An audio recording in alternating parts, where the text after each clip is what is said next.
You feel tired, but exhaustion is not defeat. Not if you understand the game. Sun Tzu never fought without knowing the ground, the enemy, and himself, and when the tide turned against him, he adjusted. He did not collapse. That is the art of war. Your hardship is not your executioner, it's your strategist. Study it. Use it. Turn your wounds into weapons. The war isn't over. It's just begun. Subscribe to our channel if you're ready to master your mind, and tell us, where are you watching from? Listen carefully to what I'm about to tell you, because this wisdom has led armies to victory for thousands of years. When you taste defeat, when you feel that bitter sting of failure burning in your chest, you stand at a crossroads. Most choose the path of the broken. They let defeat become their identity, but you will choose differently. I am Sun Tzu, and I have watched countless warriors and leaders crumble not from the weight of their defeats, but from their failure. To understand what defeat truly is, every loss, every setback, every moment that brings you to your knees, this is not your end. This is your intelligence gathering. Think about this. When a general loses a battle, does he abandon the war? No. He retreats to his tent, unfolds his maps, and studies every detail of what transpired. Where were his forces weak? What strategy did the enemy employ? What terrain advantage did he fail to see? This is how defeat becomes the seeds of victory. You're doing the same thing right now in your life, aren't you? You've lost something, a job, a relationship, an opportunity, your confidence. And you're sitting there, believing this defeat defines you. But let me show you what you're really holding. You're holding intelligence about yourself, about your battlefield, about your enemies, both internal and external. Every failure comes bearing gifts. Every setback carries secrets. When you lose a job, you learn about your skills, your preparation, your adaptability. When a relationship ends, you discover your patterns, your boundaries, your needs. When your business fails, you gain priceless data about the market, your strategy, your execution. Let me tell you about a young general I once knew. In his first campaign, he suffered a devastating defeat. His forces were scattered, his supplies captured, his reputation in tatters. Most would have resigned their commission in disgrace. But this general did something different. For 7 days and 7 nights, he sat in his war room, analyzing every moment of the battle. He traced every decision, mapped every movement, studied every mistake. When he emerged, he didn't carry shame. He carried a blueprint for victory. This is what separates the defeated from the undefeatable. It's not about collecting this intelligence, it's about analyzing it with ruthless honesty. Most people gather their failures around them like wounds, wearing them as scars. Warriors gather their failures like weapons, studying them until they reveal their secrets. Think of every defeat as a spy sent back from the front lines. It carries crucial information. But you must learn to interrogate it properly. Ask yourself, what exactly went wrong? When did the tide turn? What signs did I miss? What strengths did I fail to utilize? What weaknesses did I leave exposed? In the heat of battle, when arrows darken the sky and the enemy seems overwhelming, the wise general does not see only danger, he sees information. Every arrow reveals the enemy's position. Every charge exposes their strategy. Every loss illuminates a weakness that can be strengthened. Your life is no different. Those moments when you feel most defeated, they are rich with intelligence. That presentation where you froze, it tells you where you need more preparation. That investment that failed, it reveals flaws in your research process.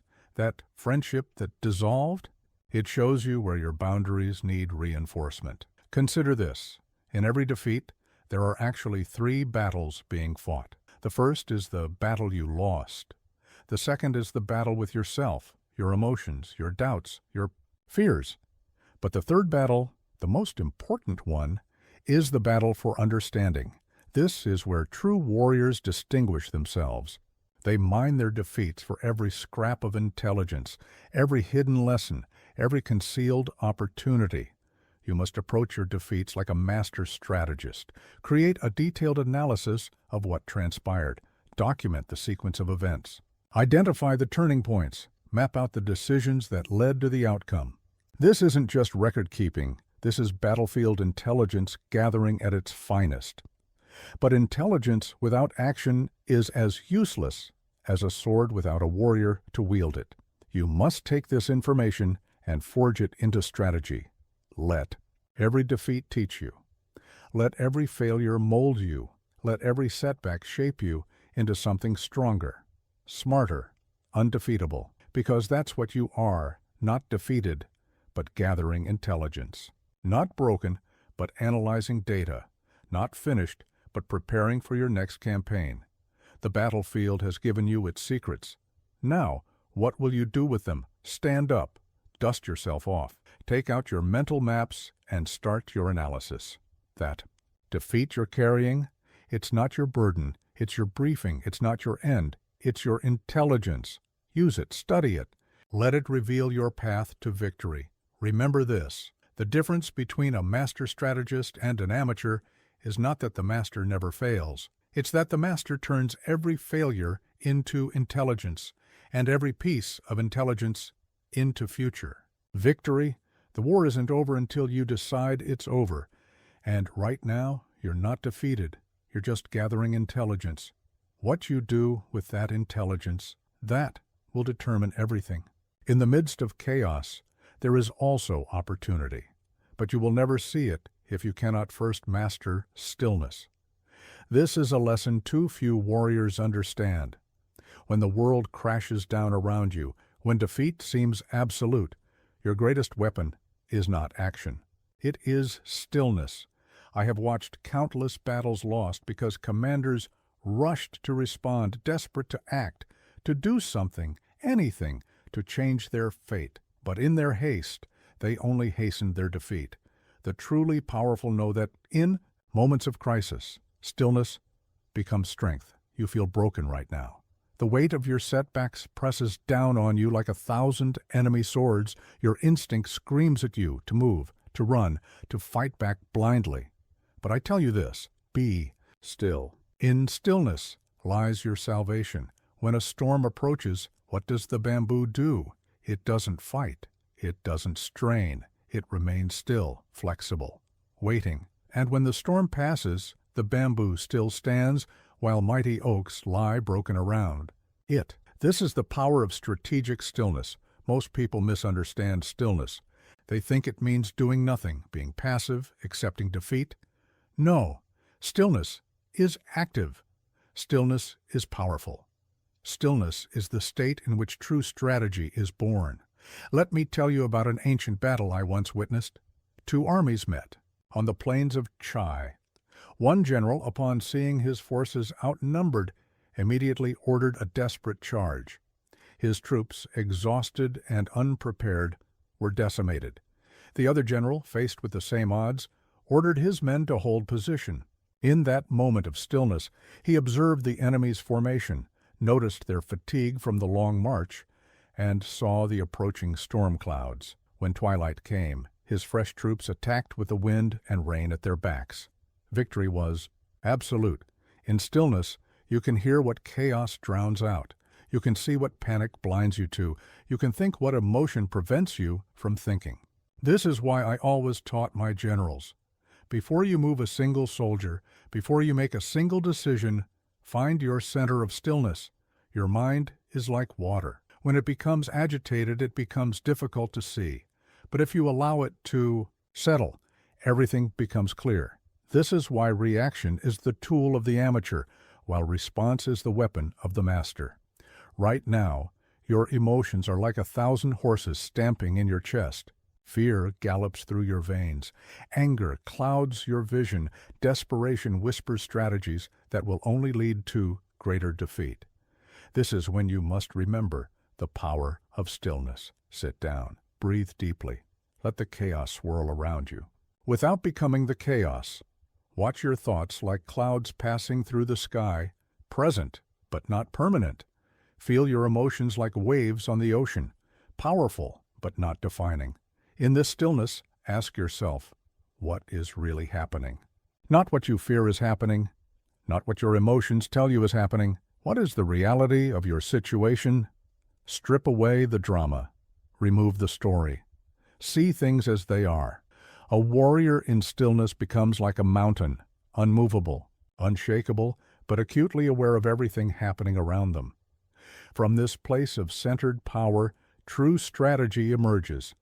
Think of stillness as the pause between the trigger and the response. It is in this pause that mastery lives. Anyone can react. A child can react, an animal can react, but a warrior responds. And the difference between reaction and response is stillness. When you feel overwhelmed, when the world seems to be crashing down around you, this is your practice. Find stillness, even if just for a moment, even if just for a breath. In that stillness, you will find your power. Remember, chaos is not your enemy. Reaction is. Panic is not your opponent. Thoughtless action is. The storm around you is not what defeats you. It's the storm within you that does the real damage. So, right now, in this moment, practice stillness. Let go of the need to immediately act. Release the pressure to instantly solve. Be still. Let your mind settle. Let your vision clear. Let your wisdom emerge. From this place of stillness, you will see opportunities others miss. You will notice patterns others overlook. You will find strategies others cannot conceive. This is the power of strategic stillness. And when you do move, because eventually you must move, it will not be from fear or panic or desperation. It will be from a place of clarity, purpose, and power. Your actions will not be reactions. They will be responses. Your decisions will not be desperate. They will be deliberate. This is how battles are truly won. This is how wars are ultimately decided, not in the chaos of emotional reaction, but in the power of strategic stillness. Master this, and you master yourself. Master yourself, and you become undefeatable. Every battle is won or lost before it is ever fought. Do you understand the profound truth in these words? The warrior who knows the terrain holds power over the warrior who knows only combat. This is not just wisdom for ancient battlefields. This is the key to mastering your life. You must become a student of your own terrain, your habits, your thoughts, your emotions, your surroundings. These are the landscapes on which your daily battles are fought. Yet most people stumble through this terrain blindly, wondering why they keep falling into the same traps, the same valleys, the same defeats. I once knew a general who lost 3 battles in the same valley. 3 times he led his men into that narrow passage, and 3 times the enemy rained arrows upon them from the high ground. Do you know what his excuse was? The enemy is too strong. No, the enemy was not too strong. The general was too weak in his understanding of the terrain. Your life has its own valleys, its own high grounds, its own treacherous passages. Your morning routine, that's terrain. Your workplace, that's terrain. Your relationships, that's terrain. Your habits, both good and bad, that's terrain. Every aspect of your daily existence is part of the battlefield on which you fight for your goals, your dreams, your victory. Let me teach you how to study your terrain like a master strategist. First, you must map your physical environment. Where do you live? Where do you work? What paths do you travel? In these spaces, where are you strong? Where are you vulnerable? A warrior who sleeps with their back to the door is asking for defeat. What doors have you left unguarded in your life? Your habits are like the weather patterns of your personal battlefield. They create conditions that either favor your victory or conspire for your defeat. That habit of checking your phone first thing in the morning, that's fog obscuring your vision at dawn. That tendency to procrastinate, that's like leaving your supply lines exposed to enemy raids. That pattern of negative self-talk, that's like having a traitor in your own camp, but knowing your terrain goes deeper still. You must understand your emotional topography. Where are the peaks of your confidence? Where are the valleys of your doubt? What situations trigger your fear, your anger, your weakness? These are the lands where battles are won and lost before a single sword is drawn. I once watched a commander position his archers on low ground because he failed to scout the terrain properly. When the rain came, their bowstrings became wet and useless. His failure to understand the landscape cost him everything. How many times have you positioned yourself poorly because you failed to understand your own terrain? Study your energy patterns like a general studies the movement of the sun.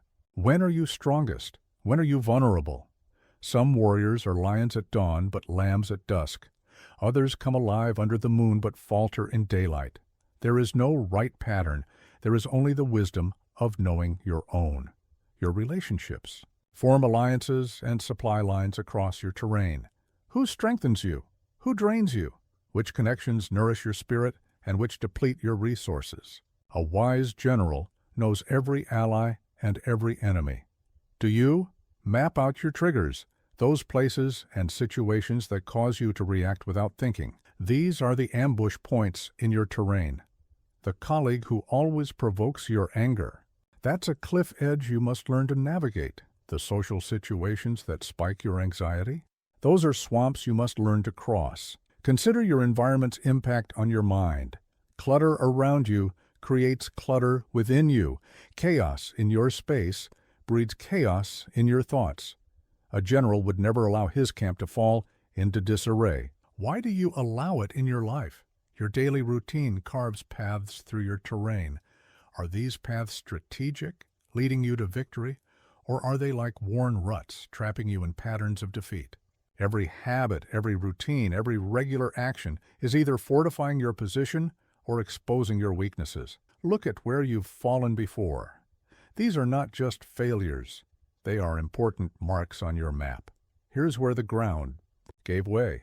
Here is where the enemy surprised you. Here is where your supplies ran short. Every setback is a lesson in terrain. But knowing your terrain isn't enough. You must use this knowledge strategically. A hill is just a hill until you place your archers on it. A river is just a river until you use it to protect your flank. Your knowledge of yourself, your habits, your environment, these are nothing until you deploy them strategically. Remember, the greatest general is not the one who wins every battle, but the one who makes the terrain fight for them. Your life's terrain can be your greatest ally or your most devastating enemy. The choice lies not in the terrain itself, but in how well you know it and how wisely you use it. Study your ground, know your paths, understand your patterns. This is not just preparation, this is the battle itself. Because when you truly know your terrain, you'll never fight on ground that doesn't favor your victory. Know your enemy and know yourself, and in 100 battles, you will never be defeated. But here is the truth that most warriors never grasp. Your most dangerous enemy is not the one you face across the battlefield. It's the one that lives within your own mind. I have seen armies of thousands defeated not by superior numbers, not by better weapons, but by the inner enemies of their own generals. Fear that paralyzed them, doubt that made them hesitate, pride that made them reckless, self-pity that robbed them of their strength. You stand now at a crossroads facing your own inner enemies. They gather like shadows in your mind, each one capable of defeating you more thoroughly than any external force ever could. Let us name them, for in naming them, we begin to strip away their power. First among these enemies is fear, not the natural. Fear that keeps you alive, that fear is your ally. I speak of the paralyzing fear that stops you from taking necessary action. The fear that whispers, you're not ready when you are. The fear that says, you'll fail before you've even begun. This fear is like poison in your water supply. It weakens you from within. Then there is doubt, the enemy that wears your own voice.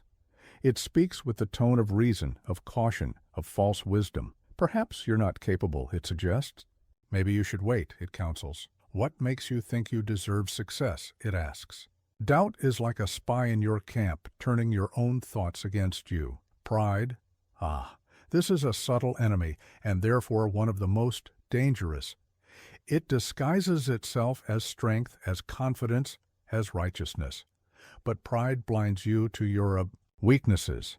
It deafens you to wise counsel. It pushes you to fight battles you should avoid, and avoid battles you should fight. I have seen more generals fall to pride than to enemy swords. Self-pity is the enemy that disarms you completely. It turns your failures into excuses, your setbacks into identities. I've always been unlucky, it moans. Things never work out for me, it whines. Self-pity is like a general who burns his own supplies and then complains he cannot fight. Anger, the enemy that promises power but delivers destruction. It feels like strength, doesn't it? That surge of hot emotion, that rush of righteous fury. But anger is a false ally. It makes you react when you should respond, strike when you should wait, speak when you should listen. Anger is like a sword. With no handle, it wounds the wielder as surely as the target. Impatience, the enemy that makes you move before the moment is right. In your rush to reach your destination, you miss crucial details, ignore important preparation, skip necessary steps. Impatience is like a commander who orders an attack before his troops are ready. It turns potential victory into certain defeat. Then there is the most insidious enemy of all, the voice that says, "I can't change." This is the enemy that makes all other enemies permanent. It turns temporary defeats into fixed destinies. It transforms current limitations into eternal boundaries. This enemy doesn't just defeat you, it ensures you stay defeated. But here is what you must understand. These inner enemies, powerful as they are, can be defeated.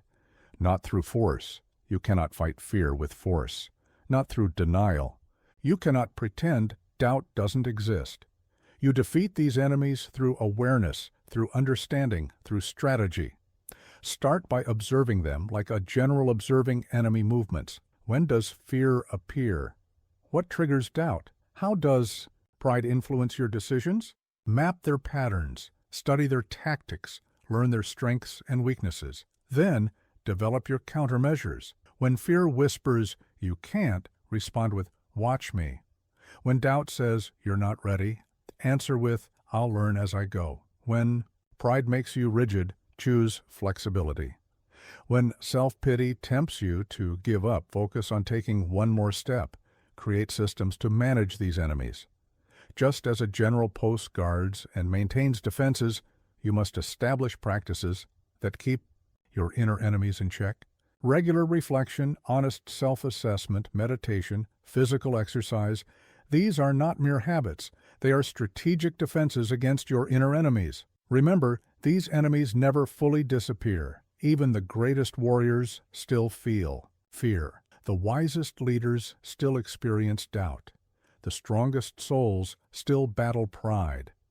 The difference is not in the absence of these enemies, but in your ability to recognize and manage them. Your inner enemies are like the weather on a battlefield. They cannot be eliminated, but they can be prepared for, adapted to, and sometimes even used to your advantage. Fear can be transformed into heightened awareness. Doubt can become healthy caution. Pride can fuel perseverance when properly channeled. Know your inner enemies. Study them. Understand them. Then use that knowledge not to destroy them, but to transcend them. For in mastering your inner enemies, you master yourself. And in mastering yourself, you become truly undefeatable. The supreme art of war is to subdue the enemy without fighting. But there is an art even more supreme, to subdue your own weakness by mastering the appearance of strength. Not to deceive others, but to transform yourself. When you are weak, there is a critical battle that must be fought first, the battle in the mirror. The way you carry yourself, the way you move, the way you face each day, these are not mere performances. They are transformative acts that can turn weakness into strength. Let me share with you a secret that has won more battles than any sword. Your body shapes your mind. When a soldier stands tall, shoulders back, head high, even in the face of overwhelming odds, something changes within them. The posture of strength creates the essence of strength. I once knew a commander who was vastly outnumbered. His army was exhausted, his supplies were low, but every morning he would don his finest armor, stand before his troops, and carry himself as if victory was certain. Day by day, his bearing became their bearing. His confidence became their confidence. When the battle finally came, they fought not as desperate men, but as warriors assured of their strength. This is not deception, it is transformation. When you feel weakest, this is when you must carry yourself with the greatest dignity.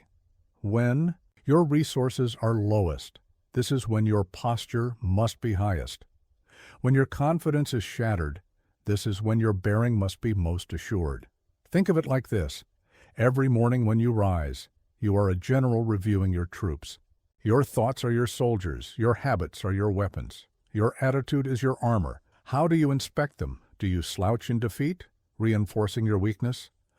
Or do you stand tall, shoulders back, head high, instructing your inner army in the posture of power? But remember, this is not about false bravado. A fool who beats his chest and roars is still a fool. True strength often manifests in quieter ways. It's in the steady gaze that meets challenges directly. It's in the measured breath that calms the racing heart. It's in the straight spine that bears burdens without bending. Practice this. When fear grips you, adopt the posture of courage. When doubt cripples you, assume the stance of confidence. When exhaustion overwhelms you, carry yourself with the bearing of vitality. Your body will begin to convince your mind, and your mind will begin to transform your reality. In ancient battles, armies would often carry more banners than they had men, light more fires than they needed, make more noise than their numbers would suggest. But the most powerful deception was always the simplest. Soldiers who carried themselves like victors, even when victory seemed impossible. You must become your own army of banners. Every action, every gesture, every word should signal strength to your own mind first. When you walk into a room, walk as if you belong there. When you speak, speak as if your words carry weight. When you work, work as if success is inevitable. This practice requires discipline. It's easy to carry yourself with strength when you feel strong. The art is in maintaining that bearing precisely when you feel weakest. This is not just about fooling your enemy. It's about training your own mind to recognize its inherent power. Think of confidence not as a feeling you wait for, but as a uniform you put on. Every morning, dress yourself in it deliberately. Adjust your posture, steady your gaze, measure your words. Let every external action reinforce your internal strength. When you feel broken inside, this practice becomes most crucial. Stand before the mirror, square your shoulders, lift your chin, look yourself in the eye. Your reflection is not just showing you who you are, it's showing you who you are becoming. In times of weakness, focus first on your bearing. How are you breathing? How are you standing? How are you moving through space? These are not superficial concerns, they are the foundation of your comeback. Your body is always speaking to your mind, telling it stories about who you are and what you're capable of. Make those stories epic. Even if you don't believe them yet, carry yourself as if you do. Walk as if you cannot be defeated. Speak as if your words carry wisdom. Work as if your success is already written in the stars. Your body will convince your mind will convince your spirit, and your spirit will transform your reality. Remember, strength is not just about what you can do. It's about how you carry yourself while doing it. The appearance of strength, maintained with discipline and dignity, becomes real strength through the power of consistent practice. You are not deceiving anyone. You are not pretending. You are training your whole being, body, mind, and spirit to align with its highest potential. When you feel weakest, stand tallest. When you feel most uncertain, move most deliberately. When you feel most defeated, carry yourself with the greatest dignity. This is how weakness becomes strength. Not through deception, but through transformation. Not through pretense, but through practice. Not through seeming, but through becoming. Water shapes its course according to the ground over which it flows. the warrior shapes their victory according to the situation they face. This is the essence of adaptability, and in a world that constantly changes, rigidity is not strength. It is death. I have seen mighty armies shattered not by superior force, but by their own inflexibility. Generals who kept using the same tactics even when the battlefield had changed. Warriors who clung to their training even when the enemy had evolved. They were not defeated by their opponent. They were defeated by their own rigid thinking. You face this same challenge now. The world around you shifts like sand in the wind. Markets change. Technologies evolve. Relationships transform. Ways of working mutate overnight. And in the face of this constant change, you have two choices: adapt or break. Let me tell you about the Battle of Chang River. A great army, proud of its cavalry, met a smaller force on the banks. The larger army had won countless battles with their horsemen on open plains. But this battlefield was different, narrow, muddy, bordered by thick forests. Still, the commanding general ordered his cavalry charge, just as he had always done. His magnificent horses bogged down in the mud. His proud warriors were picked off by archers hidden in the trees. His army was decimated not by the enemy, but by his own inability to adapt. This is the fate that awaits all who refuse to change their approach when circumstances demand it. That strategy that brought you success last year, it may be your downfall today. That method that worked in your last relationship, it may poison your current one. That mindset that served you in school, it may cripple you in the workplace. But true adaptability is not just about changing your tactics. It's about changing your entire approach to change itself. Most people resist change until they're forced to accept it. Warriors learn to embrace change before it becomes necessary. Think of adaptability as a form of strength. Just as a strong muscle can handle varying weights, a strong mind can handle varying circumstances. But this strength must be trained. Every day, seek out small changes in your routine. Take a different route to work. Try a new approach to a familiar task. Engage with people who challenge your thinking. The bamboo that bends is stronger than the oak that resists. The oak believes its strength lies in standing rigid against the storm. The bamboo knows its strength lies in bending with the wind and springing back unchanged. Which are you, the oak that breaks or the bamboo that bends? Remember this: your mission may be fixed, but your methods must remain flexible. Perhaps your goal is to build a successful business. That goal can remain constant while your strategies evolve with the market. Perhaps your mission is to maintain a healthy relationship. That commitment can stay firm while your approaches adapt to changing needs. I once witnessed a commander lose an entire campaign because he insisted on using traditional battle formations against an enemy that fought in small mobile groups. His soldiers were better trained, better equipped, more numerous.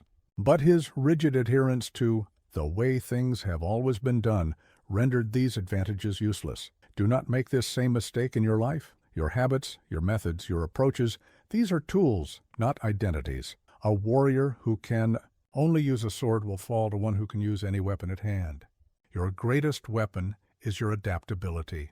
This requires humility. You must be willing to admit that your current approach isn't working. You must be ready to abandon strategies that served you well in the past, but no longer fit your present. You must have the courage to learn new ways, even when the old ways feel more comfortable. Study those who have survived and thrived through changing times. What do you notice? They are not necessarily the strongest, the smartest, or the most skilled. They are the most adaptable. They rid the terrain of their lives and adjust their approach accordingly.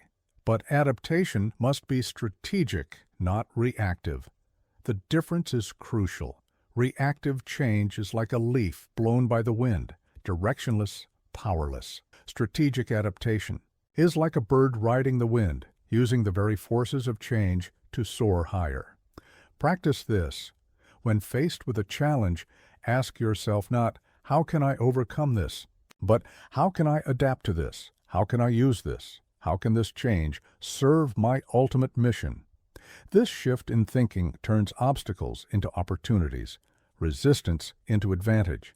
Your ability to adapt must become reflexive, like a warrior's instinct to block a strike. This comes through constant practice. Each day, seek out small opportunities to adapt. Each challenge becomes a chance to practice flexibility. Each setback becomes an invitation to evolve. Remember, the goal is not to adapt so much that you lose your core purpose. A river changes its course, but keeps flowing to the sea. You must learn to adapt your methods while maintaining your mission, to bend without breaking, to change your tactics without changing your ultimate objective. This is the way of the unconquerable. Warrior, not rigid like a mountain that can be worn down by time, but fluid like water that can never be destroyed, only transformed. In your adaptability lies your true strength, your true power, your true path to victory. Victory has 1,000 fathers, but they all share one mother, preparation in silence. The battles that change the course of history are not won under the bright sun of combat, but in the dark hours of preparation that no one sees. Let me tell you a truth that most warriors never grasp. Glory is not found in the moment of triumph. It is forged in the countless invisible moments that precede it. The warrior who understands this stops performing for applause and starts preparing for victory. I once knew a swordsman who practiced the same basic strike 10,000 times in the darkness before dawn. His rivals mocked him, calling him boring, obsessive, uninspired. But when the crucial moment came, when life and death hung on a single stroke, his blade moved with such perfection that it seemed like divine intervention. It wasn't. It was preparation. You seek victory in your life. You dream of breakthrough moments, of triumphant achievements, of public recognition. But let me ask you this. What are you doing in the shadows? What invisible preparations are you making? What foundations are you laying when no one is watching? The greatest victories are won long before the battle begins. The presentation that captivates an audience, it was won during countless practice. Runs in an empty room. The business that seems to suddenly succeed, it was built through years of invisible refinement and adjustment. The person who appears to handle crisis with supernatural calm.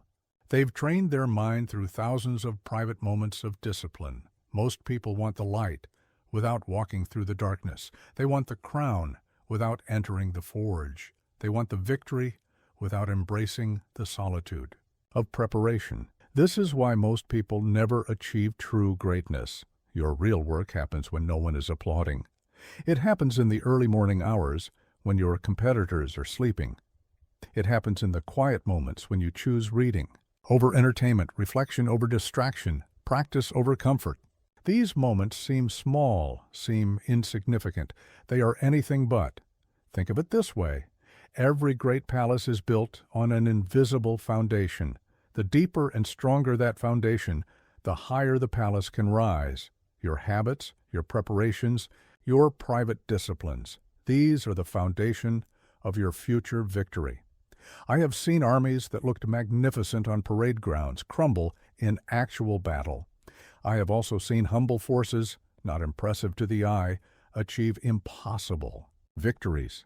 The difference was not in what could be seen, but in what couldn't.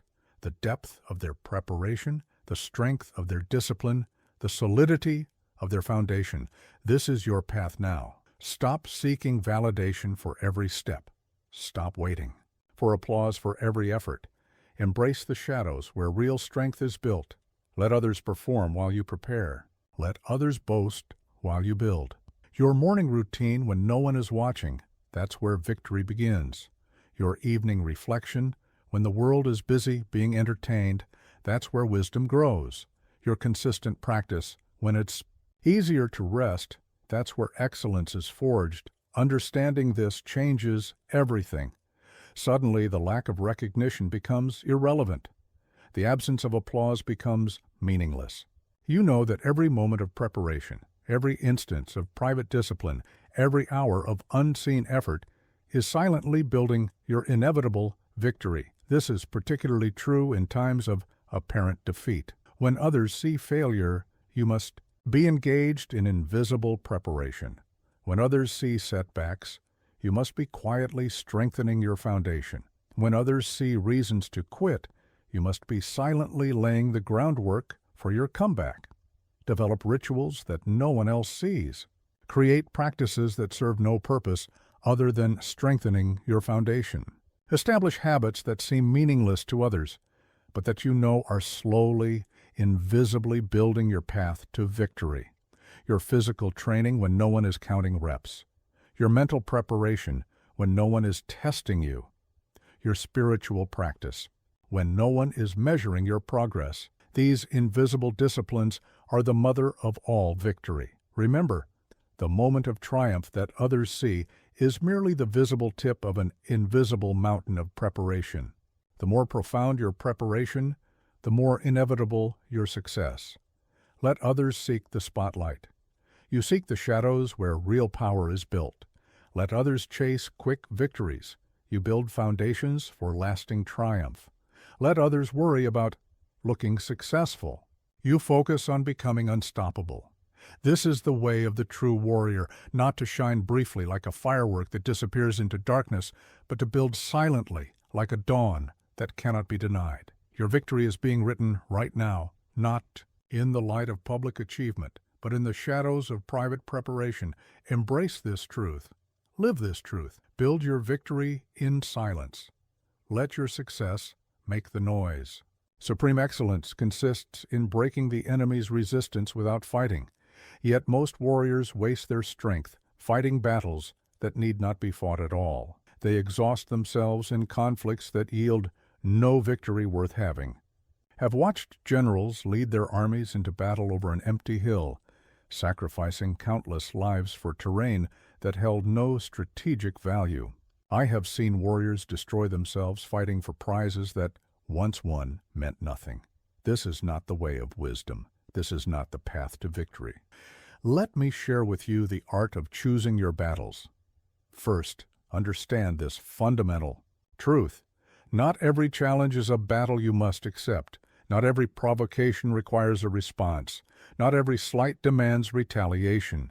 Your energy is your army. Deploy it only where victory serves your greater purpose. Consider the wise general, who was once insulted by a lesser commander. His officers urged him to attack, to defend his honor. He replied, "If a dog barks at the moon, does the moon stop to bark back?" He understood that some battles, even if easily won, are beneath the dignity of fighting. You face 100 potential conflicts each day: the colleague who provokes you, the critic who dismisses you, the competitor who challenges you, the situation that angers you. Each one seems to demand your energy, your attention, your response. But wait. Before you engage, ask yourself 3 questions. First, will this victory serve my ultimate mission? Many battles can be won while losing the war. I once knew a general who won 3 successive skirmishes, only to find his army too exhausted to defend against the main attack. His tactical victories led to strategic defeat. Second, is this battle necessary now? Timing is as crucial as strength. Sometimes what appears to be retreat is actually preparation. The battle you decline today may be the battle you win decisively tomorrow, when circumstances favor your victory. Third, is this truly my battle to fight? Not every conflict that presents itself is yours to resolve. Not every problem that exists is yours to solve. Not every wrong that occurs is yours to right. Choose your battles based on your mission, not your emotions. Let me tell you about a commander who changed the course of a war without fighting a single battle. While his enemies exhausted themselves in meaningless conflicts, he preserved his strength. While they wasted resources defending worthless territory, he focused on what mattered. When the crucial moment came, his army was fresh, focused, and unstoppable. This must become your way. In your career, not every professional slight needs to be addressed. In your relationships, not every disagreement needs to be won. In your Daily life. Not every annoyance needs to be conquered. Save your strength for the battles that matter. Learn to recognize false battles, conflicts that arise from ego rather than necessity. When someone challenges you, ask yourself, will this matter in a year? In 5 years? Will victory in this moment serve my ultimate purpose? Often you'll find that engagement itself is the true defeat. Your energy is not infinite. Your time is not unlimited. Your resources are not boundless. Every battle you fight costs you something. Every conflict you engage in depletes you. Choose wisely where you spend these precious resources. This requires a strong ego, strong enough to be selective about your battles. Weak egos fight for recognition. Weak egos defend against every slight. Weak egos turn every disagreement into a war. Strong egos choose their battles based on strategy, not emotion. Practice strategic ignorance. Yes, you could respond to that criticism. Yes, you could engage in that argument. Yes, you could prove that person wrong. But should you? Would the energy required be better spent elsewhere?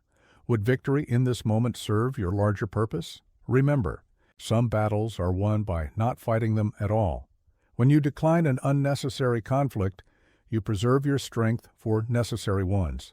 When you ignore a provocation, you maintain your focus on what truly matters.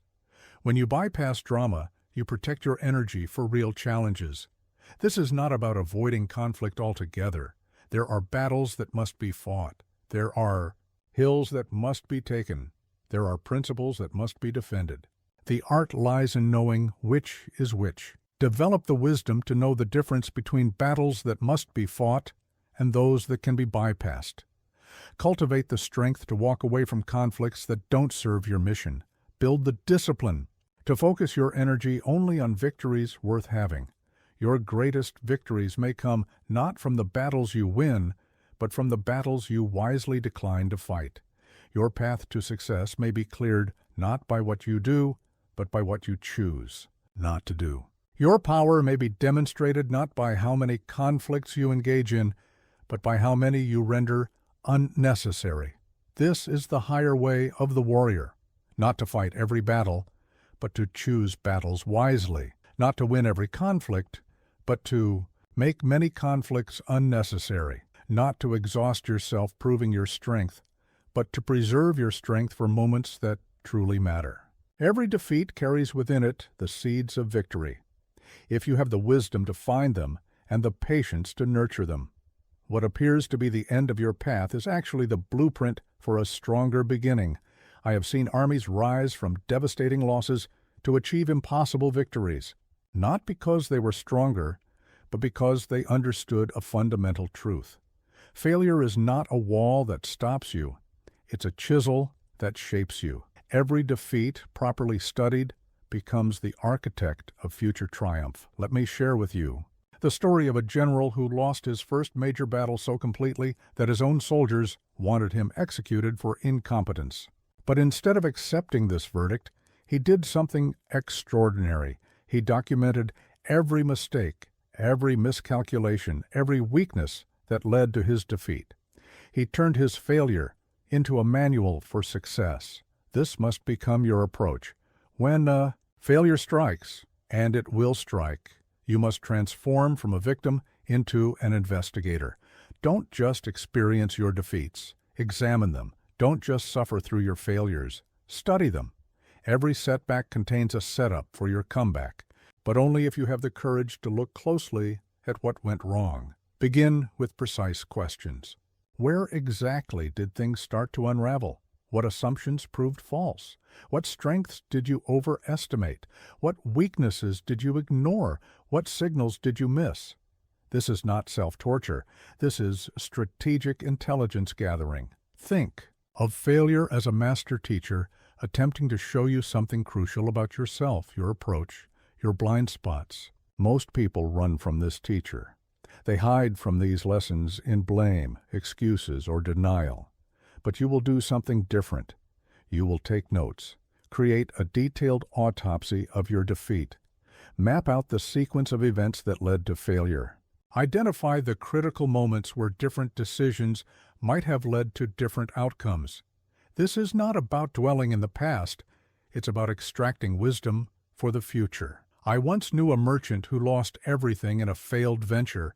While others mocked his defeat, he spent months analyzing exactly how it happened. He traced every decision, every market shift, every miscalculation.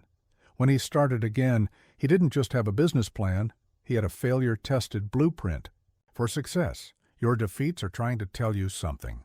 That relationship that ended, it's showing you what you need to work on. That project that failed, it's revealing flaws in your process. That goal you didn't reach, it's highlighting gaps in your preparation. These are not comfortable revelations, but they are priceless ones. Transform your failures from sources of shame into sources of data.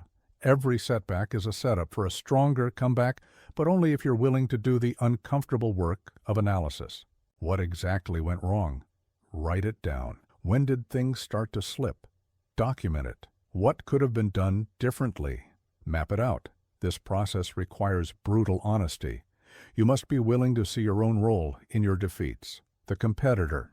Who outmaneuvered you? What did they see that you missed? The opportunity that slipped away. What preparation did you lack? The support that wasn't there. What relationships did you fail to build? But here's the crucial part. This analysis is not about blame, it's about blueprinting. You're not dissecting your failure to punish yourself. You're dissecting it to redesign yourself. Every flaw you find is a point of reinforcement. Every weakness you discover is an opportunity for strengthening. Take that failed project and turn it into a project management template. Take that lost opportunity and create a preparation checklist from it. Take that personal setback and develop a character development plan from it. Your failures are not just experiences to be endured, they're blueprints waiting to be discovered.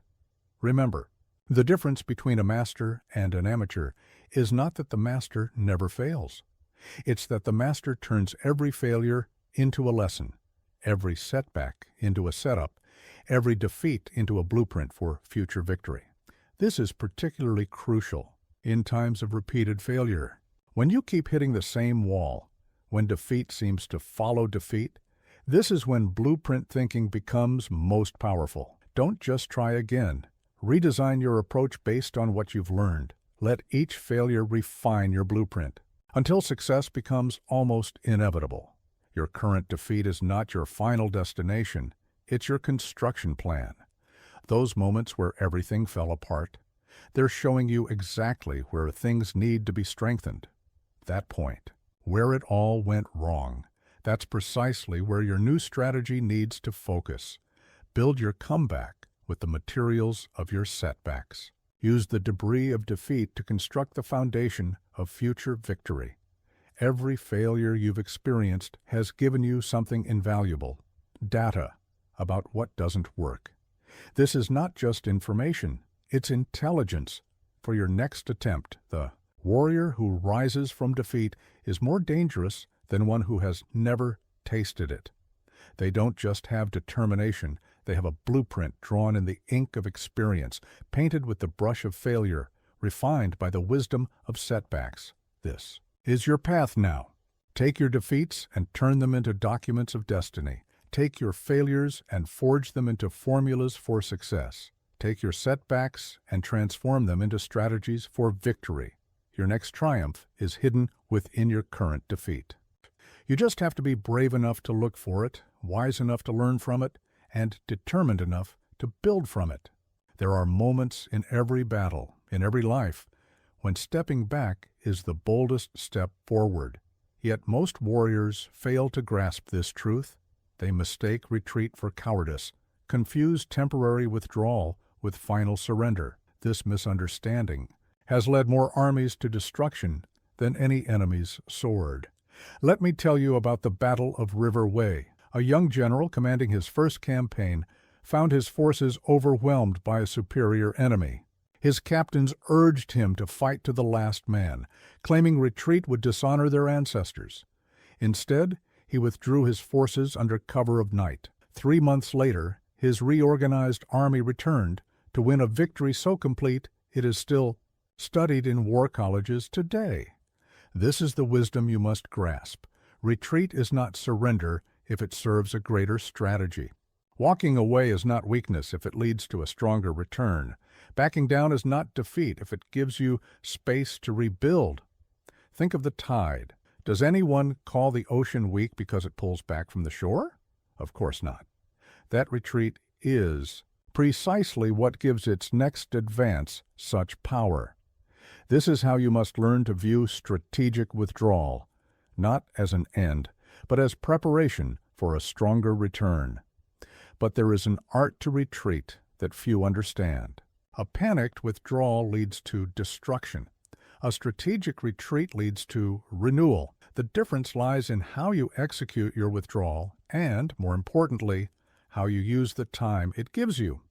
First, you must know when to retreat. This requires both wisdom and courage. Wisdom to recognize when continuing the fight will lead to destruction, and courage to act on that recognition. Watch for these signals: when your resources are depleted faster than they can be replenished, when your strategy no longer matches the reality of your battlefield, when your position has become untenable. I once saw a commander lose his entire force because he confused perseverance with foolishness. His supply lines were cut, his troops were exhausted, his position was compromised. Yet he kept fighting, calling it bravery. It wasn't bravery. It was vanity. True courage would have been ordering the retreat that could have saved his army. When you execute your retreat, do it with purpose and discipline. A scattered withdrawal becomes a rout. An organized retreat becomes preparation for counterattack. Protect your essential resources. Maintain your core strength. Preserve your capability to return stronger. This applies to every arena of life. Perhaps your business strategy isn't working in the current market. Strategic retreat might mean scaling back operations, reassessing your approach, preserving your capital while you develop a new plan. Perhaps your relationship is under severe strain. Tactical withdrawal might mean creating space for reflection and renewal rather than fighting until irreparable damage is done. During your retreat, focus on 3 critical tasks. First, protect your core resources, your strength, your wisdom, your key advantages. Second, analyze why your previous advance failed, what went wrong, what was missing, what needs to change. Third, prepare for your return, gathering resources, developing new strategies, building stronger capabilities. Remember, retreat is not about running away from your challenges. It's about creating space to solve them properly. It's not about avoiding your battles. It's about choosing when and where to fight them. It's not about giving up on your goals. It's about finding better paths to achieve them. Think of retreat as a reset, not a defeat. When your phone stops working properly, what do? You reset it. When your computer becomes sluggish, what's the solution? A restart. Sometimes the most powerful thing you can do is stop, step back, and begin again with renewed clarity.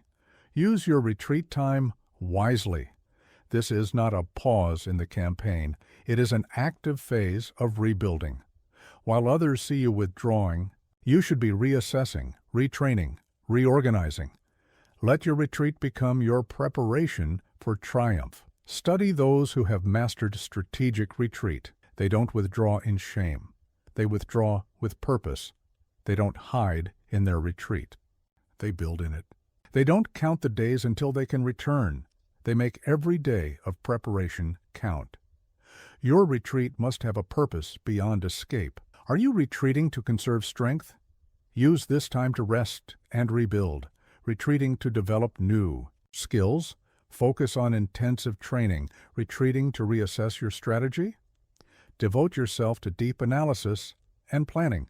Understand this: sometimes the path to victory requires first stepping back from defeat. Sometimes the road to success means temporarily turning away from failure. Sometimes the journey to triumph demands a strategic pause for restoration. This is particularly true in times of repeated setback. If you keep hitting the same wall, perhaps it's time to step back and find another way around it. If your current path keeps leading to defeat, perhaps it's time to retreat and discover a new path entirely. But remember, your retreat is not your final move. It is merely preparation for your return. Every step back should be calculated to enable 2 steps forward. Every withdrawal should be designed to enable a stronger advance. Every retreat should be planned with return in mind. This is the way of the wise warrior, knowing when to advance, when to hold, and when to withdraw. Not every battle can be won in the moment it appears. Not every victory can be achieved through direct confrontation. Sometimes the boldest action you can take is a strategic step back, preparing for the moment when you can take 2 steps forward. The mightiest army is built 1 soldier at a time. The strongest wall is built 1 stone at a time. And your comeback, your resurrection from defeat, will be built 1 habit at a time. This is the law of reconstruction that cannot be broken. You stand now in the ruins of what was, looking toward what could be. The gap between these 2 points seems vast, unconquerable, but I tell you this: no army was ever rebuilt in a day. No fortress was ever restored in a single moment. The path to restoration lies in the power of small, consistent actions. Let me share with you the wisdom of the general who lost everything to betrayal. His army was destroyed, his fortress burned, his reputation shattered. Do you know how he rebuilt? Not with grand gestures, not with dramatic declarations. He began with a single morning ritual, rising before dawn, practicing with his sword for 1 hour. Just 1 habit, but maintained with iron discipline. This must become your way. In the face of devastating setback, when everything seems lost, begin with a single habit. 1 routine, 1 practice, 1 discipline that you can maintain without fail. This becomes your first soldier in the army you're rebuilding. Most people fail in their reconstruction because they try to rebuild everything at once. They make grand plans. They attempt complete transformations. They try to leap from ruins to palace in a single bound. This is not the way of sustainable victory. Instead, think like a master strategist rebuilding his forces. You don't recruit an entire army in 1 day. You begin with a single unit, train it to perfection, then add another, then another. Each unit must be drilled until it operates automatically without conscious thought or effort. Your habits are these units. Begin with 1 morning routine. Perhaps it's meditation or exercise or study. Master it completely. Make it so automatic that it would feel strange not to do it. Only then do you add the next habit to your arsenal. I once knew a merchant who lost his entire fortune. His rebuilding began with a single habit, reading 1 page about business every morning before breakfast. Just 1 page. This seemed trivial to others, but this habit, maintained without fail, became the foundation of an empire that exceeded his previous success. Your rebuild must follow this pattern: identity, then action, then expansion. First, decide who you must become to achieve your victory. Then, choose 1 habit that person would have. Master it completely. Only then do you add the next. This requires patience, a warrior's patience. The kind of patience that understands that small actions, repeated without fail, become unstoppable forces. The kind of patience that knows that habits, once truly established, become stronger than momentary motivation. Think of it this way. Each habit you build is like posting a guard at a strategic position. 1 guard might seem insignificant, but when that position is secured without fail day after day, it becomes an unshakable part of your defense. Then you post another guard, secure another position, strengthen another part of your perimeter. Your morning routine becomes your first line of defense. Your evening reflection becomes your rear guard. Your daily practices become your supply lines. Each habit, seemingly small on its own, becomes part of an interconnected system of strength. But remember, these habits must be chosen strategically. Each one should serve your ultimate mission. Each routine should strengthen a crucial aspect of your character or capability. Each practice should move you closer to your final objective. Start with foundational habits, those that affect everything else. Perhaps it's sleep discipline, ensuring you're rested for all other challenges. Perhaps it's physical training, building the strength needed for greater tasks. Perhaps it's mental preparation, sharpening your most important weapon, your mind. Build these habits with military precision. Set specific times, create clear triggers, establish concrete procedures. A habit without structure is like a soldier without orders, unreliable in crucial moments. Documentation becomes crucial here. Track your habits, monitor their execution, measure their impact. This isn't about perfectionism, it's about strategic awareness. Know which habits are serving your mission and which need refinement. As each habit becomes established, it creates capacity for the next. The discipline of your morning routine makes your midday practices easier. Your evening reflection strengthens your morning resolve. Each habit reinforces the others, creating an upward spiral of improvement. This is how you rebuild an unconquerable position, not through dramatic gestures, but through consistent strategic habit building. Not through revolutionary changes, but through evolutionary improvements. Not through sudden transformation, but through steady, relentless progression. Your habits become your army, your routines become your fortress, your practices become your weapons, each one developed with patience, maintained with discipline, deployed with strategy, moves you closer to inevitable victory. Remember, the greatest armies are built one soldier at a time. The strongest characters are built one habit at a time. The most impressive comebacks are built one practice at a time. Your restoration is not a single event. It's a campaign of small, strategic victories, one habit at a time. This is your path now. Choose your first habit. Master it completely. Then add another, then another. Let each small victory lay the foundation for the next. Watch as your daily disciplines slowly, inevitably, rebuild you into something stronger than you were before. The difference between a warrior and a mere fighter lies not in their strength, but in their response to provocation. The fighter reacts with emotion. The warrior responds with calculation. This single distinction has determined the outcome of more battles than all the weapons of war combined. Let me tell you about two generals who faced the same challenge. Both were provoked by an enemy raid on their supplies. The first general, enraged, immediately charged with his full force into what proved to be a trap. The second general felt the same rage, but did something different. He paused. He calculated.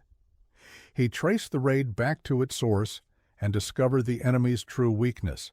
A month later, his calculated response led to total victory. This is the wisdom you must internalize. Between stimulus and response lies a space. In that space lies your power. In that space lives your victory.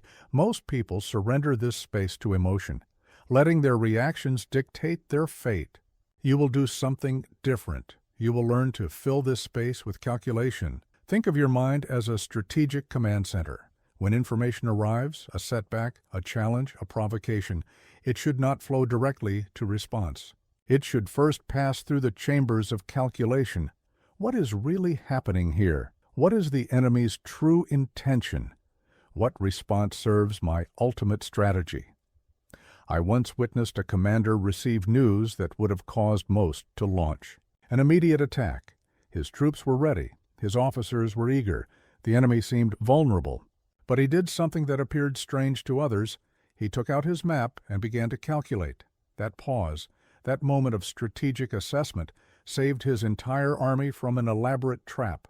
This must become your way. When someone insults, you don't react with anger. Calculate the cost and benefit of various responses. When an opportunity appears urgent, don't jump with excitement. Analyze its true strategic value. When a setback strikes, don't collapse in despair. Compute your options for turning it to advantage. Most defeats in life come not from lack of strength, but from lack of calculation. The promotion you didn't get, the relationship that failed, the business that collapsed. How many of these outcomes stem from reactive decisions rather than calculated responses? Develop the habit of strategic pause. When emotions rise, when urgency pressures, when others demand immediate action, this is precisely when you must activate your power of calculation. Take 3 deep breaths. Ask yourself, what is the real situation here? What are my options? What serves my long-term strategy? Your emotions are like weather, powerful but temporary. Your calculations should be like climate, consistent and strategic. Let others be driven by the weather of their emotions. You will be guided by the climate of your calculations. This requires training. Begin with small provocations. When someone cuts you off in traffic, practice calculation instead of reaction. When a minor setback occurs, pause to analyze rather than immediately respond. These small moments are your training ground for larger challenges. Create a personal protocol for calculation. First, assess the true nature of the situation, strip away emotional coloring, and see what's really happening. Second, identify your options, all of them, not just the obvious ones. Third, evaluate each option against your ultimate objectives. Fourth, choose the response that best serves your strategy. Remember, reaction is automatic, response is strategic. Reaction comes from your emotions. Response comes from your calculations. Reaction is immediate but often regrettable. Response is delayed but usually powerful. This discipline of calculation must extend to every arena of your life. In your career, calculate before you commit. In your relationships, analyze before you act. In your personal development, compute before you choose. Let every response be the product of strategic thinking, not emotional reaction. Build your calculation muscles through daily practice. When you receive any information, good or bad, make it a habit to pause and ask, what does this really mean? What are my options? What serves my strategy? This pause for calculation should become as natural as breathing. Your mind must become like a sophisticated military computer, processing information, analyzing options, computing probabilities before issuing commands. This is not about becoming cold or mechanical. It's about becoming strategic rather than reactive. Watch how others fail through reaction. The business leader who makes decisions in anger. The investor who buys in fear or greed. The partner who speaks from hurt rather than strategy. Learn from their costly lessons. Every emotional reaction is a victory surrendered to impulse. This is particularly crucial in times of crisis. When everything seems to be falling apart, when emotions run highest, when others are losing their heads, this is when your power of calculation becomes your greatest advantage. Let others react. You will calculate. Your calculations should consider multiple dimensions: the immediate situation, the long-term implications, the hidden opportunities, the potential risks, the strategic alignment. This comprehensive analysis takes time that emotion would steal if you let it. Understand this: the space between stimulus and response is sacred ground. It is where battles are truly won or lost. Guard this space, expand it, fill it. With calculation, let others rush to react. You will take the time to respond with strategy. This is the way of the unconquerable warrior, not to be carried by the winds of emotion, but to move with the precision of calculation. Not to be provoked into reaction, but to respond with strategic intent. Not to let circumstances dictate actions, but to let calculations guide responses.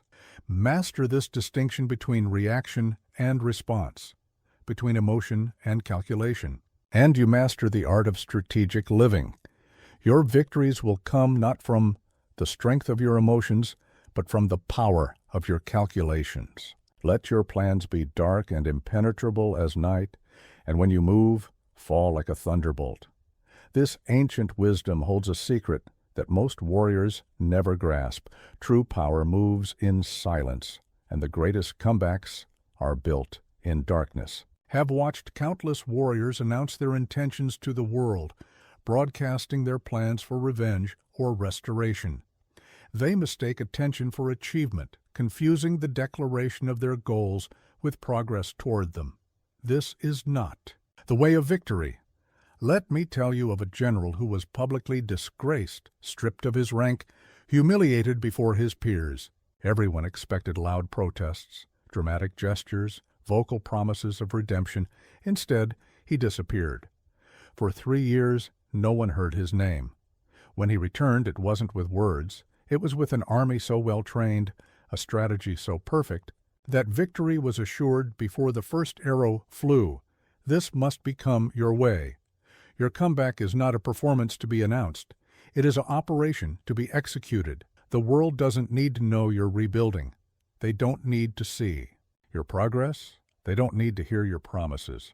They only need to witness your results when they're undeniable. Most people cannot resist the urge to announce their every move. They post about starting their diet. They tell everyone about their new business venture. They declare their plans for revenge or success.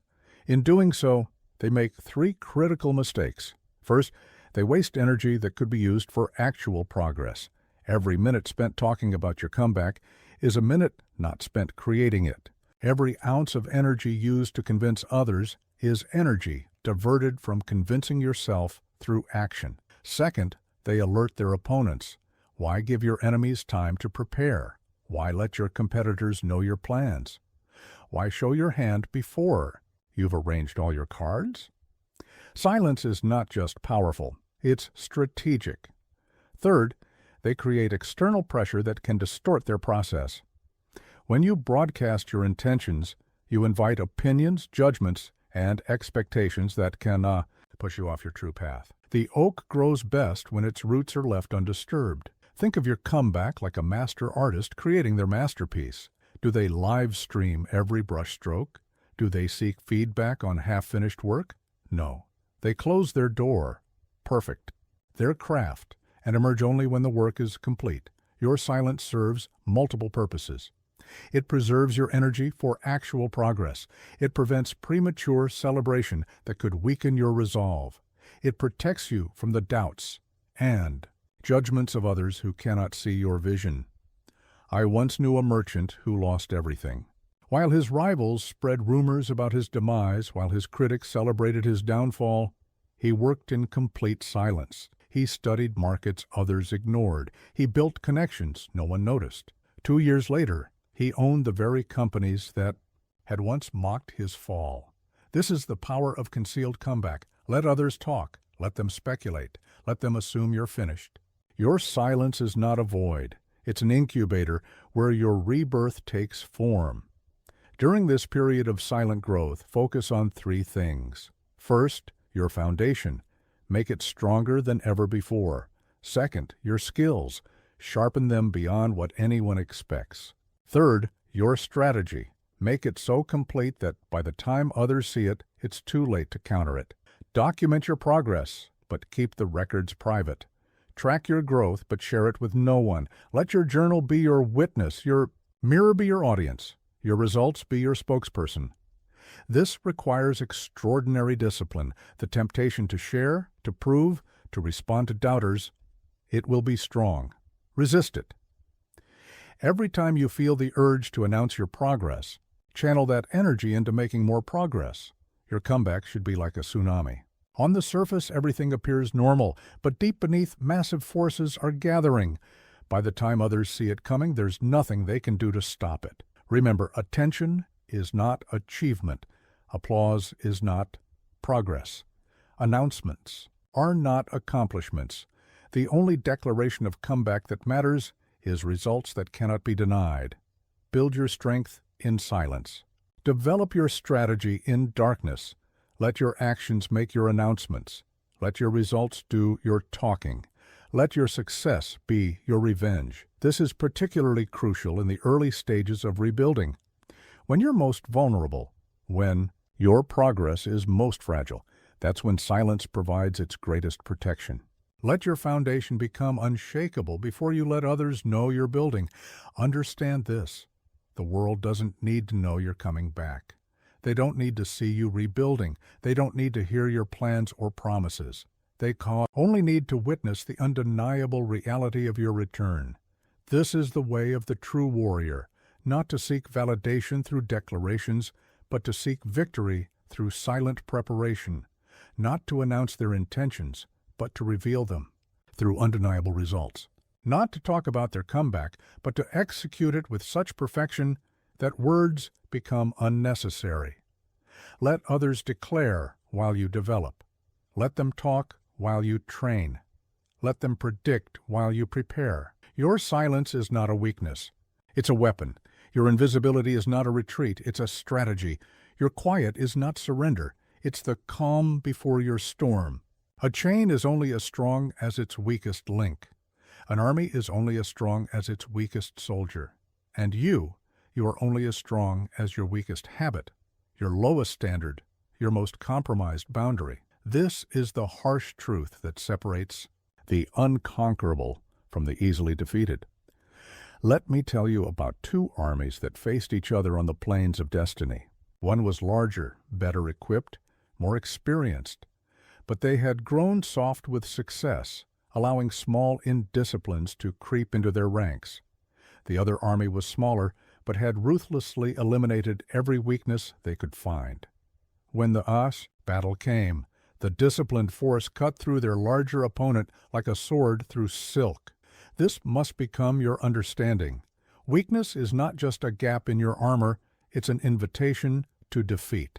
Every small compromise, every loose standard, every unchallenged fault becomes a point where your entire structure can collapse. Most people focus only on building their strengths. They celebrate their talents, develop their gifts, enhance their natural abilities. This is good, but it is not enough. The most devastating attacks always come through our weaknesses, not our strengths. Think of your life as a fortress. You may have towering walls, skilled defenders, abundant supplies. But if there's a single unguarded gate, a single weak stone, a single compromised guard, that's where the enemy will strike. That's where defeat will enter. I once knew a warrior who was brilliant with the sword, unmatched in single combat. But he had one weakness. He couldn't resist drinking the night before battle. He refused to address this flaw, claiming his strength would compensate. One morning, slowed by the previous night's indulgence, his reactions dulled just enough for a lesser opponent to end his story. This must become your obsession, identifying and eliminating weakness. Not just the obvious ones, the deep, subtle weaknesses that hide in your daily habits, your mental patterns, your emotional reactions. Start with an unflinching inventory. What habits drain your strength? What relationships sap your power? What thoughts undermine your resolve? What patterns leave you vulnerable? This is not comfortable work. It requires brutal honesty and the courage to face your own compromises. Look at your daily routine. Where do you allow weakness to persist? That extra hour of sleep when you should be training, that mindless scrolling when you should be studying, that junk food when you should be fueling your body properly. These are not minor indulgences. They are breeding grounds for defeat. Examine your mental discipline. Do you allow negative thoughts to run unchallenged? Do you permit self-doubt to whisper in your ear? Do you tolerate excuses in your internal dialogue? These mental weaknesses will betray you in crucial moments. Survey your emotional fortifications. Where are your boundaries weak? Where do you allow others to drain your energy? Where do you compromise your standards for temporary comfort? These emotional leaks will leave you depleted when you most need your strength. Create a personal code of conduct, not a vague set of guidelines, but a precise, demanding standard that eliminates weakness. Define exactly what you will and won't do. Specify exactly what you will and won't accept. Detail exactly what you will and won't tolerate in yourself and others. This code must be ruthless. If something weakens you, it must go. If a habit drains you, eliminate it. If a relationship compromises you, transform it or terminate it. If a thought pattern undermines you, destroy it. This is not cruelty. This is strategy. Your standards must become your armor. High standards are not about perfection. They're about protection. Every standard you maintain becomes a shield. Every principle you uphold becomes a weapon. Every boundary you defend becomes a fortress. Remember, weakness has a compounding effect. One small compromise leads to another. One loose standard infects others. One unchallenged fault creates space for more. This is how strong warriors become weak, not through sudden collapse, but through gradual erosion of standards.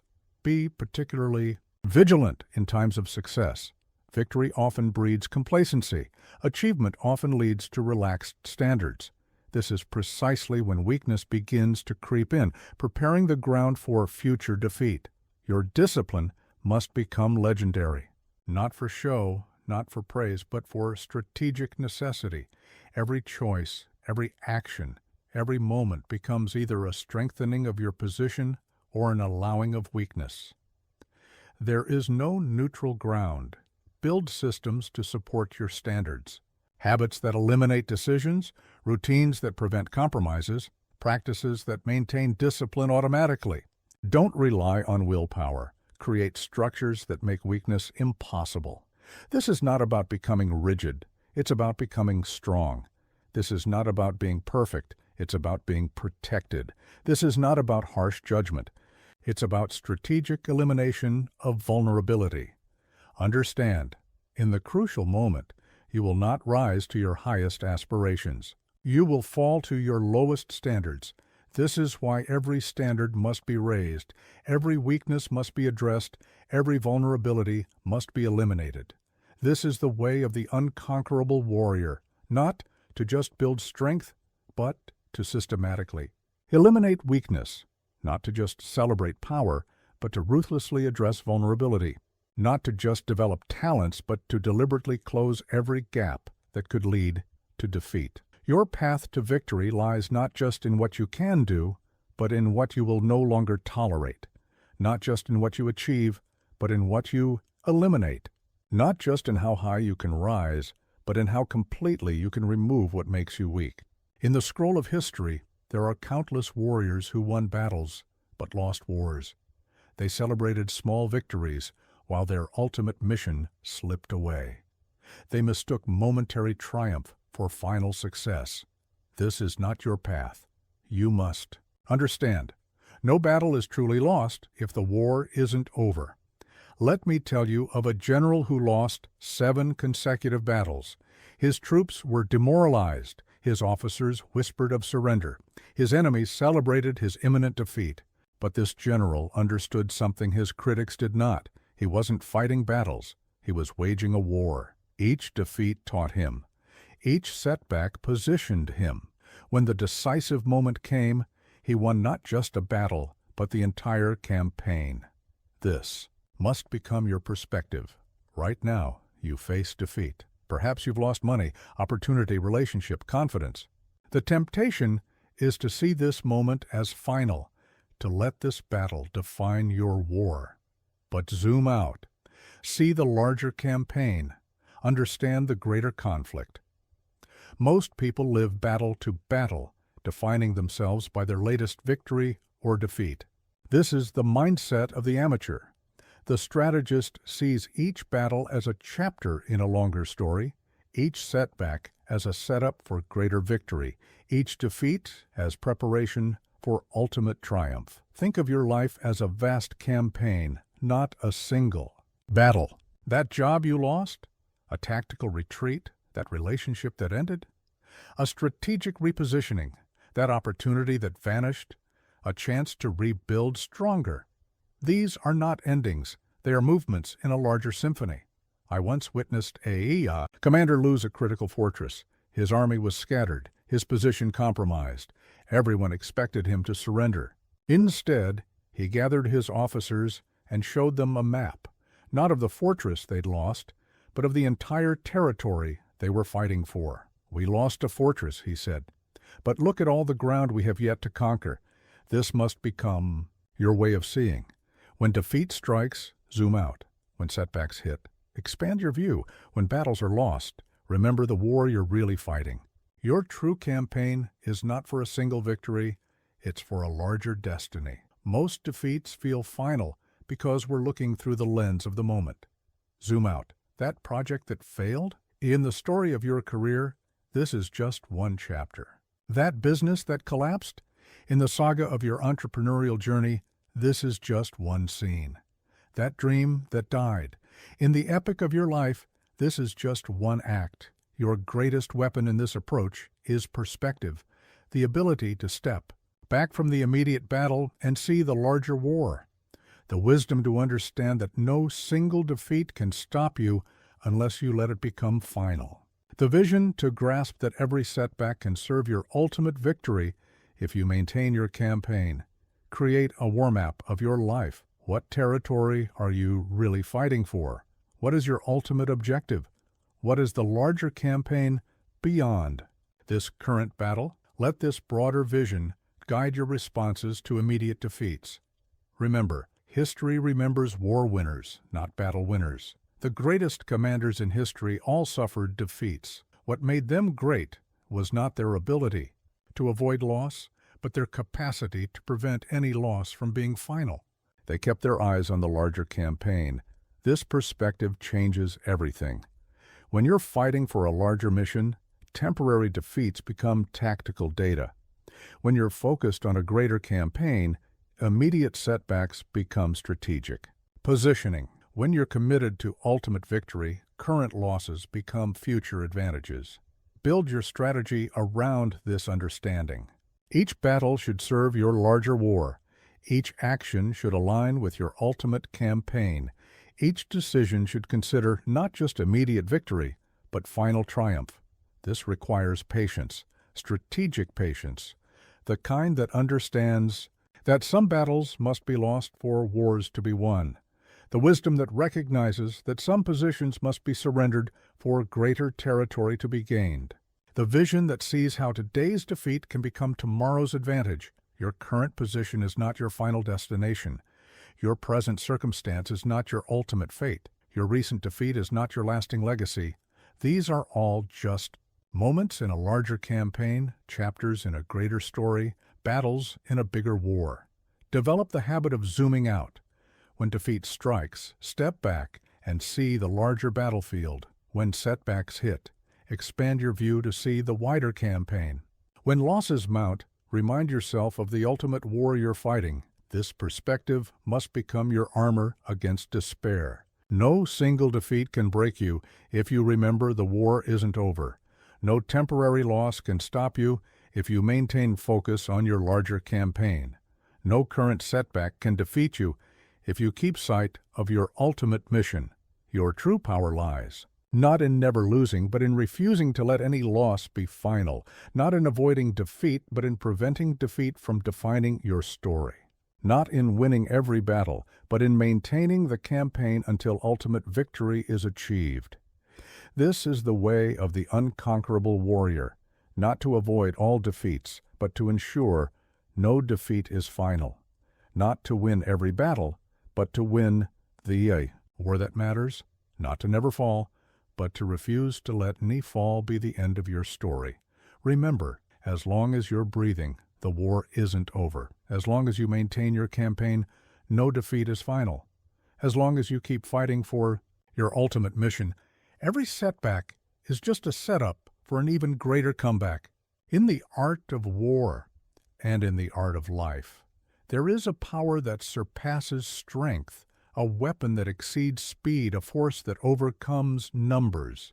This power is patience, not the passive waiting of the weak, but the strategic patience of the master. Warrior, let me tell you of two armies that faced each other across a valley. One general, urged by his officers to attack, said something that changed the course of history. Time is a weapon that kills without touching.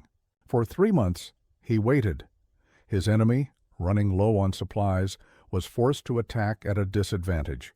Patience brought victory without a single arrow fired. This must become your understanding. Patience is not passive. Strategic patience is an active force, a weapon as real as any sword, a power as tangible as any army. Most people rush toward their goals like children chasing butterflies. They mistake motion for progress, activity for achievement, speed for success. I once knew a warrior who could split an arrow in flight with his blade. When asked how he developed such skill, he said, "For 1 year I did nothing but watch arrows fly.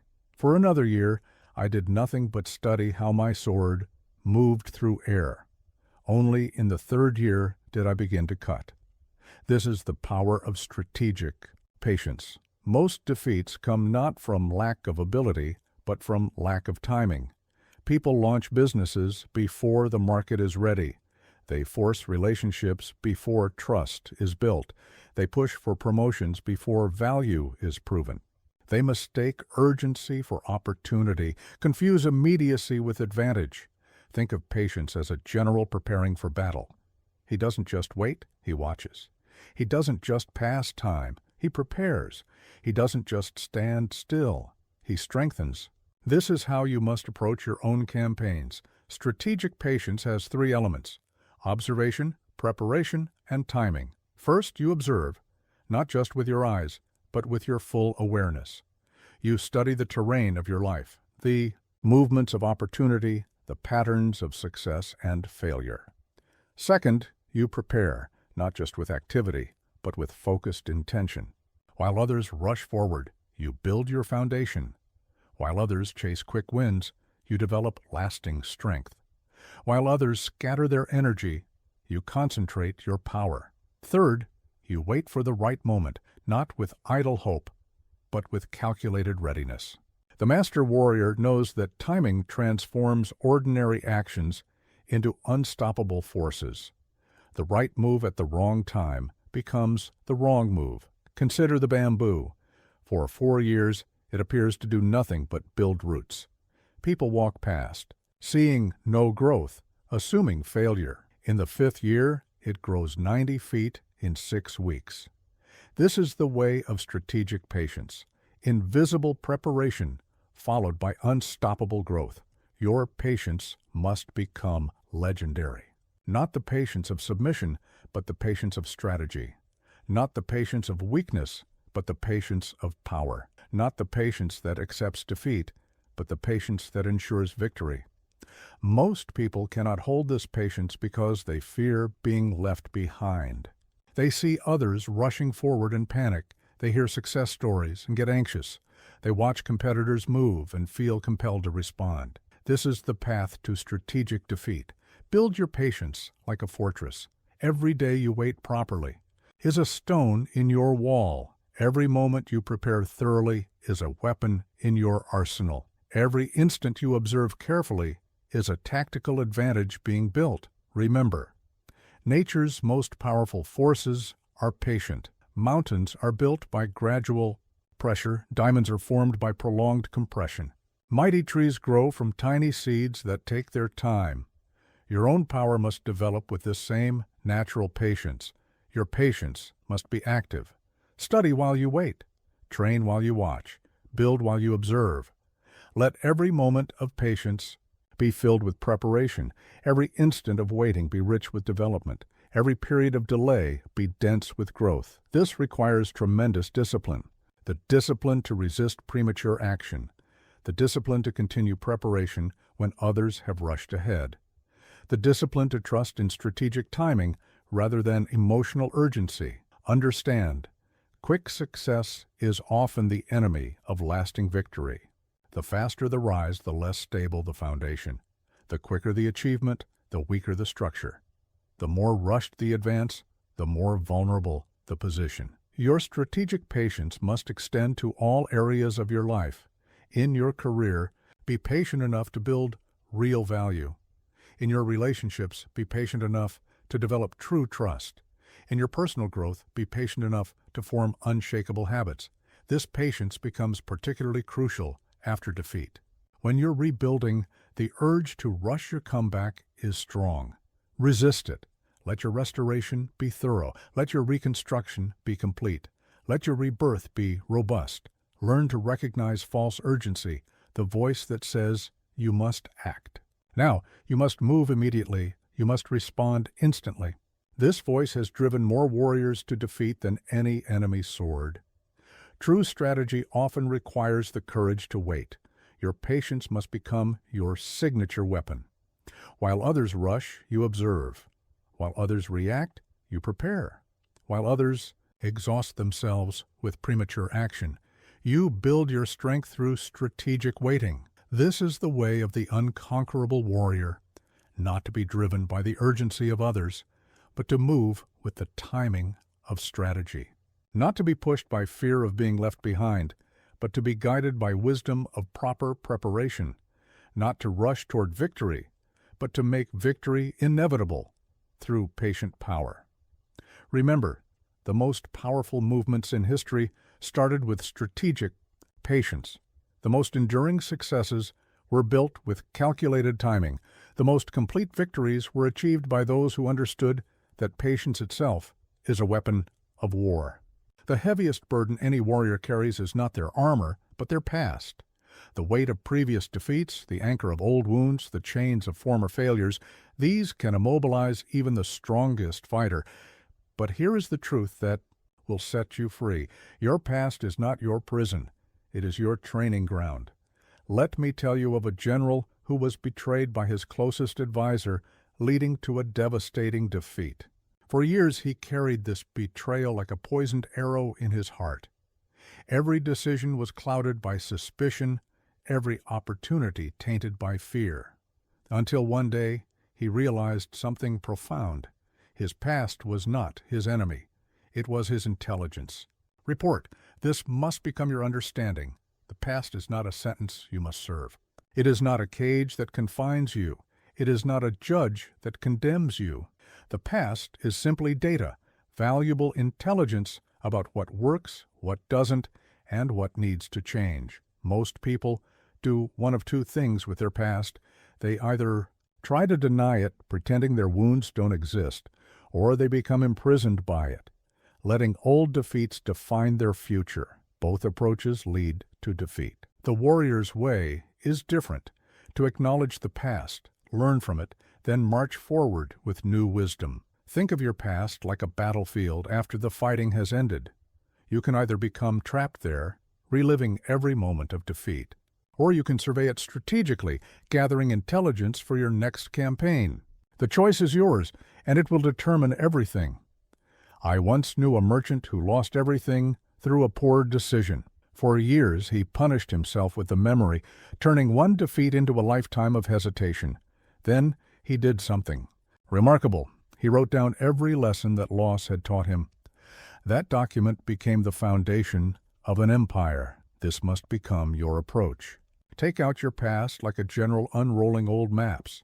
Study it not with emotion, but with strategy. Where did you miscalculate? What signs did you miss? What strengths did you fail to use? What weaknesses did you ignore? This is not self-torture. This is strategic analysis. Making peace with your past doesn't mean forgetting it. It means transforming it from a burden into a briefing, from a weight into a weapon, from a prison into a training ground. Every defeat you've experienced has given you something invaluable, experience that cannot be bought. The warrior who has never tasted defeat is dangerous to themselves. They haven't built immunity to failure. They haven't developed resilience through recovery. They haven't gained wisdom through wounds. Your past defeats, properly processed, become your future armor. Create a personal after-action report. Write down every significant setback, every painful defeat, every costly mistake, not to dwell on them, but to detail their lessons. What did each experience teach you? What wisdom did each failure impart? What strength did each setback build? Remember, regret is not reflection. Reflection looks at the past for lessons. Regret looks at the past for punishment. One strengthens you for future battles. The other keeps you trapped in old ones. Choose reflection over regret, analysis over anger, learning over lingering. Your past experiences are like battle scars. They can either be badges of shame or marks of learning.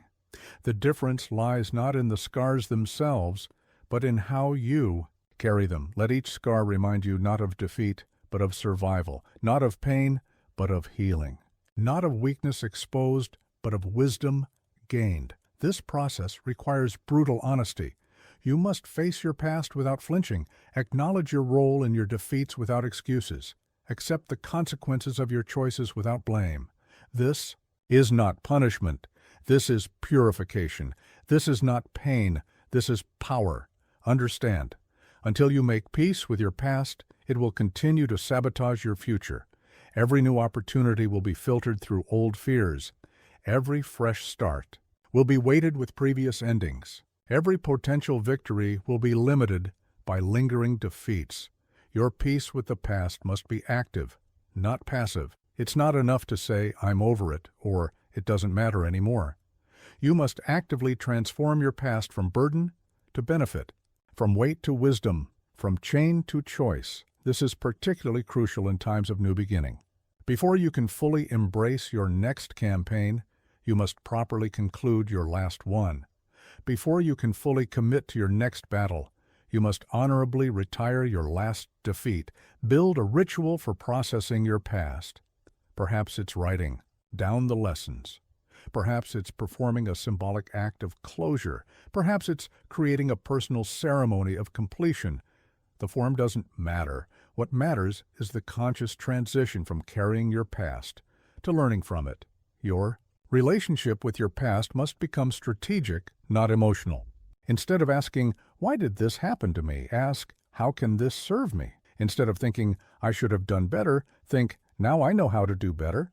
Instead of feeling, "This defeat defines me," decide, "This defeat refines me." This is the way of the unconquerable warrior, not to be free of scars, but to turn scars into strengths, not to have a perfect past, but to perfect the use of the past, not to never fall, but to learn so thoroughly from each fall that rising becomes inevitable. Remember, the past is only powerful when it remains unprocessed.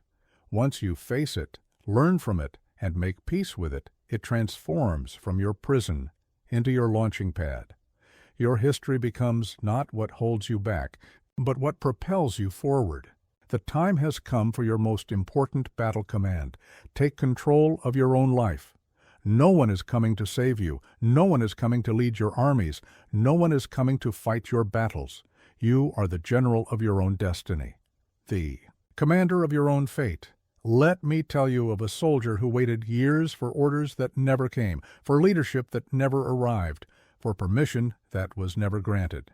He wasted his strongest years waiting to be chosen, waiting to be led, waiting to be saved. Don't make his mistake.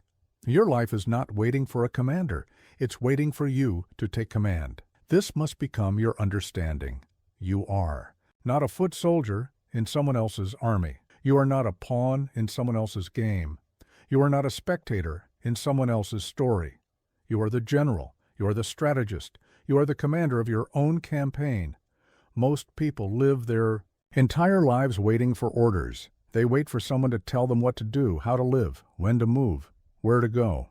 They mistake this waiting for wisdom, this hesitation for humility. This is not wisdom, it's surrender. This is not humility, it's abdication. Think of your life as a military campaign. Every day you must make command decisions. What battles to fight, what territory to defend, what resources to deploy, what allies to cultivate, what enemies to engage. These decisions cannot be delegated. They cannot be postponed. They cannot be avoided. I once witnessed a warrior of great potential waste years seeking a master to show him the way. Finally, an old general told him, "The master you seek is the commander you must become." From that day forward, he stopped searching and started leading, himself first, then others. This must become your way. Stop waiting for permission to live your life. Stop seeking approval to pursue your dreams. Stop looking for someone else to take responsibility for your destiny. The command center of your life has only one chair, and you must sit in it. Your first command decision must be this: accept complete responsibility for your life. Not partial responsibility, not shared responsibility, complete responsibility. The good and the bad, the victories and the defeats, the successes and the failures, all of it. This is not about control. You cannot control everything that happens to you. This is about command. You can command your response to everything that happens to you. You can command your preparations. You can command your actions. You can command your reactions. Create your own war council, not of people waiting to tell you what to do, but of advisors who strengthen your command, mentors who challenge your thinking, friends who support your mission, teachers who expand your capabilities. But remember, they advise, you decide. Remember, a general who won't take command condemns their army to defeat. A leader who won't lead guarantees their mission will fail. A warrior who won't fight ensures their battle is lost. By refusing to take command of your life, you ensure your own defeat. Your command must extend to all areas of your life. Your health. You are the general of your body. Your mind. You are the commander of your thoughts. Your time. You are the strategist of your days. Your relationships. You are the diplomat of your connections. Your future. You are the architect of your destiny. This requires a level of self-leadership most people never achieve. The discipline to command yourself when no one is watching. The strength to lead yourself when no one is following. The courage to direct yourself when no one is ordering. Build your command presence. How you carry yourself, how you speak to yourself, how you conduct yourself. These are not minor details. They are the foundations of your authority. First, over yourself, then over your circumstances. Your orders must become clear and decisive. No more vague intentions.